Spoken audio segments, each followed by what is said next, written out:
Hi hello friends, welcome back to my channel. My dear villain ಭಾಗ 8. ಕಾರಿನಲ್ಲಿ ಹೋಗುತ್ತಿದ್ದ ಜೇಡಿ. ಸ್ವಲ್ಪ ಹೊತ್ತಿನಲ್ಲಿಯೇ ಒಂದು ಗಲಭೆ ಸ್ಫೋಟಗೊಂಡು ಜೀವಾಗೆ ಗುಂಡೇಟು ಬಿದ್ದು ಅವನು ನೆಲಕ್ಕೆ ಉರುಳಿದ ತಕ್ಷಣ ಬಂದ ಕೆಲಸ ಮುಗಿಯಿತು ಎಂದು ಅಲ್ಲಿಂದ ಹೊರಟಿದ್ದ ಜೇಡಿ ರೇಷ್ಮಾಳನ್ನು ಹಾಗೆಯೇ ಬಿಟ್ಟು ಬಂದಿದ್ದ. ಅದರ ನಂತರ ಅವಳ ಬಗ್ಗೆ ಅವನು ಯೋಚಿಸಲೇ ಇಲ್ಲ. ನಡೆದ ಘಟನೆಗೆ ಜೇಡಿಯೇ ಕಾರಣನಾ? ಇದೆಲ್ಲ ಅವನ ಯೋಜನೆನಾ? ಇದಕ್ಕೆಲ್ಲ ಉತ್ತರ ಮಾತ್ರ ಇಲ್ಲ. ಅವನು ಬಾಯಿ ಬಿಟ್ಟು ಹೇಳಿದರಷ್ಟೇ ತಾನೇ ತಿಳಿಯುವುದು.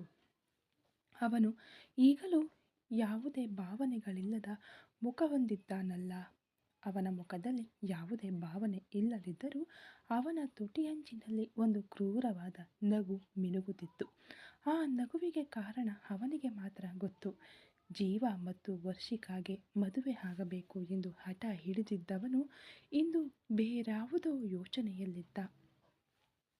ಮುಂದೆ ಏನು ನಡೆಯಲಿದೆ ಎಂದು ಮೊದಲೇ ಹೇಳಿಬಿಟ್ಟರೆ ಟ್ವಿಸ್ಟ್ ಇರುವುದಿಲ್ಲವಲ್ಲ. ಈ ಜೇಡಿಗೆ ಅದು ಅಭ್ಯಾಸವೂ ಇಲ್ಲ.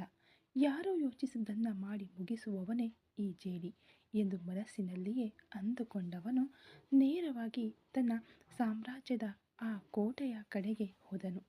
ತನಗೆ ದ್ರೋಹ ಮಾಡಿದವರು, ಶತ್ರುಗಳು, ಇವರನ್ನೆಲ್ಲ ಸೇಡು ತೀರಿಸಿಕೊಳ್ಳಲು ಅವನು ಸೃಷ್ಟಿಸಿದ ಜಾಗವದು.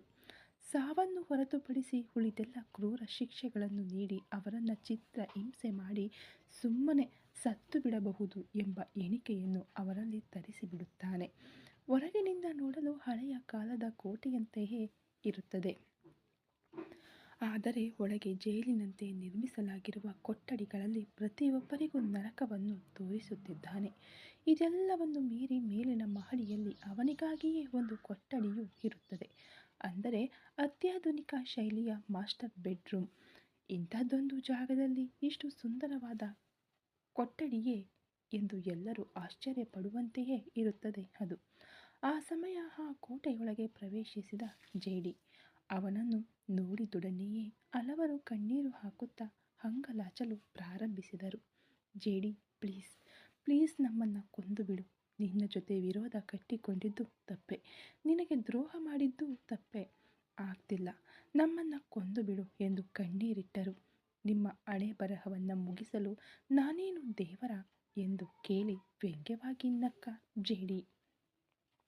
ನೀನು ಯಮನಲ್ಲವೇ? ನಿನ್ನಿಂದ ಸಾಧ್ಯ. ನಮ್ಮನ್ನು ಕೊಂದು ಬಿಡು ಎಂದು ಅವರು ಮತ್ತಷ್ಟು ಅಳಲು ಅದ್ಯಾವುದನ್ನು ಲೆಕ್ಕಿಸದೆ ನೇರವಾಗಿ ತನ್ನ ಕೊಠಡಿಗೆ ಬಂದು ಸ್ವಲ್ಪ ಹೊತ್ತು ಆಯಾಸ ಕಳೆದುಕೊಂಡವನು ಕೈಲಾಶ್ನನ್ನು ಕರೆದನು. ಸ್ವಲ್ಪ ಸಮಯದ ನಂತರ ಜೇಡಿಯ ಸಿಂಹಾಸನದಲ್ಲಿ ಅವನು ಕುಳಿತಿರಲು ಅವನ ಮುಂದೆ ಜೆಸ್ಸಿ ಮತ್ತು ಸತ್ಯನನ್ನು ತಂದು ನಿಲ್ಲಿಸಲಾಯಿತು. ಜೇಡಿಯನ್ನು ನೋಡಿದ ತಕ್ಷಣ ಜೆಸ್ಸಿ ಉತ್ಸಾಹಗೊಂಡಳು. ಏ ಜೇಡಿ ಸರ್ ಎಂದು ಅವಳ ಕಣ್ಣುಗಳು ಆಶ್ಚರ್ಯದಿಂದ ಅಗಲವಾದವು. ಏಕೆಂದರೆ ಅವಳನ್ನು ಇಲ್ಲಿಗೆ ಕರೆತಂದಾಗಲೂ ಅವಳು ಜೇಡಿಯನ್ನು ನೋಡಿರಲಿಲ್ಲ. ಹಾಗಾಗಿ ಈಗ ನೋಡಿದ ತಕ್ಷಣ ಪರವಶಳಾದಳು. ಹಲವರು ನೋಡಲು ಹಂಬಲಿಸುವ ಒಬ್ಬ ಸೆಲೆಬ್ರಿಟಿಯನ್ನು, ಅದೂ ಸುಂದರ ಪುರುಷನನ್ನು ನೇರವಾಗಿ ನೋಡಿದ ಆಶ್ಚರ್ಯ ಅವಳಿಗೆ. ವಾವ್ ಜೇಡಿ ಸರ್ ಎಂದು ಅವಳು ಜೋರಾಗಿ ಹೇಳಲು ತಕ್ಷಣ ಅವಳ ಕೈಯನ್ನು ಬಿಗಿಯಾಗಿ ಹಿಡಿದುಕೊಂಡ ಸತ್ಯ. ಬಾಯಿ ಮುಚ್ಚೆ ಮಂಗವೇ, ಇಲ್ಲಿ ನೋಡಿದ್ಯಾ ನನ್ನ ಬಾಯಿಯನ್ನು? ಬಿದ್ದಿದ್ದು ಒಂದೇ ಏಟು, ಇನ್ನೂ ಸರಿಯಾಗಿಲ್ಲ. ನೀನು ಏನಾದರೂ ಮಾತನಾಡಿ ಏಟು ತಿನ್ನಬೇಡ ಎಂದ ಸತ್ಯ. ಆಗಲೇ ಅವನ ಬಾಯಿಯನ್ನು ಗಮನಿಸಿದಳು ಜೆಸ್ಸಿ. ಆ ಬಾಯಿ ಒಂದು ಕಡೆ ಸೊಟ್ಟಗಾಗಿ ಹಾಗೆಯೇ ಇತ್ತು. ಇದನ್ನು ಕಂಡು ನಗು ಬಂದರೂ ನಮ್ಮ ಬಾಯಿ ಮುಖ್ಯ ಎಂದು ಸುಮ್ಮನಾದಳು. ಈಗ ಜೇಡಿಯನ್ನು ನೋಡಿ ಅವಳಿಗೂ ಸ್ವಲ್ಪ ಭಯವಾಗಿಯೇ ಇತ್ತು. ಅವನ ಬೂದು ಬಣ್ಣದ ಕಣ್ಣುಗಳು ಇಬ್ಬರನ್ನು ತೀಕ್ಷ್ಣವಾಗಿ ನೋಡುತ್ತಿರುವುದನ್ನು ಕಂಡವಳಿಗೆ ನಡುಕವೇ ಉಂಟಾಯಿತು. ಇವನೇನಾ ನಮ್ಮನ್ನು ಅಪಹರಿಸಿ ವರ್ಷಿಕಾಗೆ ಬೆದರಿಕೆ ಹಾಕುತ್ತಿರುವುದು ಎಂಬ ಗೊಂದಲ ಅವಳಿಗೂ ಇತ್ತು, ಸತ್ಯಾಗೂ ಇತ್ತು. ಆದರೂ ಅವರು ಏನನ್ನೂ ಕೇಳಿಕೊಳ್ಳಲಿಲ್ಲ. ವರ್ಷಿಕಾಳನ್ನೇ ಕೇಳಿ ತಿಳಿದುಕೊಳ್ಳೋಣ ಎಂದು ಸುಮ್ಮನಾದರು. ಆಗ ಗಂಟಲು ಸರಿಪಡಿಸಿಕೊಂಡು ಮಾತನಾಡಲು ಪ್ರಾರಂಭಿಸಿದ ಜೇಡಿ. ನೀವಿಬ್ಬರು ಇಲ್ಲಿಂದ ಹೊರಡಬಹುದು. ಇನ್ಮುಂದೆ ನನ್ನ ಕಣ್ಣಿಗೆ ಬೀಳಲೇಬಾರದು. ಆಮೇಲೆ ನಿಮ್ಮ ಫ್ರೆಂಡ್ ಆ ವರ್ಷಿಕಾ, ಅವಳನ್ನು ನಾನು ಇನ್ಮುಂದೆ ನೋಡಲೇಬಾರದು. ಮೀರಿ ನಾನು ನೋಡುವಂತೆ ಇನ್ಮುಂದೆ ಅವಳು ನನ್ನ ಮುಂದೆ ಬಂದರೆ ಆಮೇಲೆ ಅವಳನ್ನು ಯಾರಿಂದಲೂ ನನ್ನಿಂದ ಕಾಪಾಡಲು ಸಾಧ್ಯವಿಲ್ಲ. ಮೈಂಡ್ ಇಟ್ ಎಂದು ಗರ್ಜಿಸುವ ದನಿಯಲ್ಲಿ ಹೇಳಿದ. ಅಷ್ಟೇ, ಇಬ್ಬರು ಅಲ್ಲಿಂದ ಪಾರಾದರೆ ಸಾಕು ಎಂದು ಹೊರಡಲು ತಯಾರಾದರು. ಕೈಲಾಶ್ ಅವರನ್ನು ಅಲ್ಲಿಂದ ಕರೆದುಕೊಂಡು ಹೋಗಲು ಆ ಸಮಯದಲ್ಲಿ ಜೆಸ್ಸಿ ಒಂದು ನಿಮಿಷ ನಿಂತು ಸರ್ ಎಂದು ಜೇಡಿಯತ್ತ ನೋಡಿದಳು. ಅವನೇನು ಎಂದು ಅವಳತ್ತ ತಲೆಗೆತ್ತಿ ನೋಡಲು ಸರ್, ಕೊನೆಯದಾಗಿ ನಿಮ್ಮ ಬಳಿ ಒಂದೇ ಒಂದು ರಿಕ್ವೆಸ್ಟ್ ಎಂದು ಕೇಳಿದಳು ಜೆಸ್ಸಿ. ಅವಳನ್ನು ಉಬ್ಬೇರಿಸಿ ನೋಡಿದ ಜೇಡಿ. ಸರ್, ಇಲ್ಲಿ ನೋಡಿ, ಇವನ ಬಾಯಿಯನ್ನು ನೀವು ಹೊಡೆದಿದ್ದಕ್ಕೆ ಹೀಗಾಯ್ತು ಅಂತ ಕೇಳ್ಪಟ್ಟೆ. ಏನೇ ಆದರೂ ಇವನು ನನ್ನ ಫ್ರೆಂಡ್, ಅದಕ್ಕೆ ದಯವಿಟ್ಟು ಇನ್ನೊಂದು ಏಟು ಹೊಡೆದು ಅವನ ಬಾಯಿಯನ್ನು ಮಾತ್ರ ಸರಿಪಡಿಸಿಬೇಡಿ ಸರ್ ಎಂದು ಕೇಳಿದಳು ಜೆಸ್ಸಿ. ಇದನ್ನು ಕೇಳಿ ತೀವ್ರವಾಗಿ ಬೆಚ್ಚಿಬಿದ್ದ ಸತ್ಯ.